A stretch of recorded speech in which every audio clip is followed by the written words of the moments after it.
చాలా రకాల egg recipes try చేసి ఉంటారు. సో, ఇలా కూడా ఒకసారి ట్రై చేసేయండి. చాలా బావుంటుంది. ముందైతే ఒక బౌల్ తీసుకోండి. దాంట్లో కొంచెం ఆయిల్ అప్లై చేయండి. ఇప్పుడు ఒక మిక్సింగ్ బౌల్ తీసుకొని అందులో ఉప్పు, పసుపు, కారం అంటే మనం ఆమ్లెట్‌కి వేసుకుంటాం కదా! సేమ్ అలానే కలుపుకొని చక్కగా బీట్ చేసుకున్న దాన్ని ముందుగా ఆయిల్ అప్లై చేసుకున్న బాక్స్‌లోకి వేసుకోవాలి.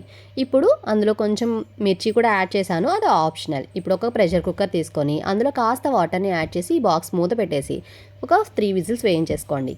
ఎగ్ రెడీ అయ్యే లోపల కర్రీ చేసుకుందాము. ఇప్పుడు ఒక పాన్ పెట్టుకొని అందులో ఆయిల్ యాడ్ చేశాను. తర్వాత మనం ఏ కర్రీ అయినా సరే టొమాటో కర్రీ గానీ, క్యాప్సికమ్ కర్రీ గానీ ఏదైనా మనం చేసుకునే విధంగానే చేసుకోవాలి. నేనైతే ఆనియన్స్‌ని ఫ్రై చేసిన తర్వాత ఉప్పు, పసుపు, కారం, క్యాప్సికమ్ ఇవన్నీ వేసేసి బాగా మగ్గిపోయిన తర్వాత ఇందులో కారం, వాటర్ కూడా యాడ్ చేసిన తర్వాత మనం ప్రెషర్ కుక్కర్‌లో రెడీ చేసి పెట్టుకున్న ఎగ్‌ని ఇందులో యాడ్ చేసుకోవడమే. సో, ఎగ్ కేక్ లాగా వస్తుంది. పీసెస్ లాగా కట్ చేసుకొని వేసుకోవాలి. ఇలా క్యాప్సికమ్ కర్రీ అనే కాదు టమాటో కర్రీ ఎందులో అయినా యాడ్ చేసుకోవచ్చు. అట్రాక్టివ్‌గా ఉంటుంది పిల్లలకి చూడడానికి. ట్రై చేయండి.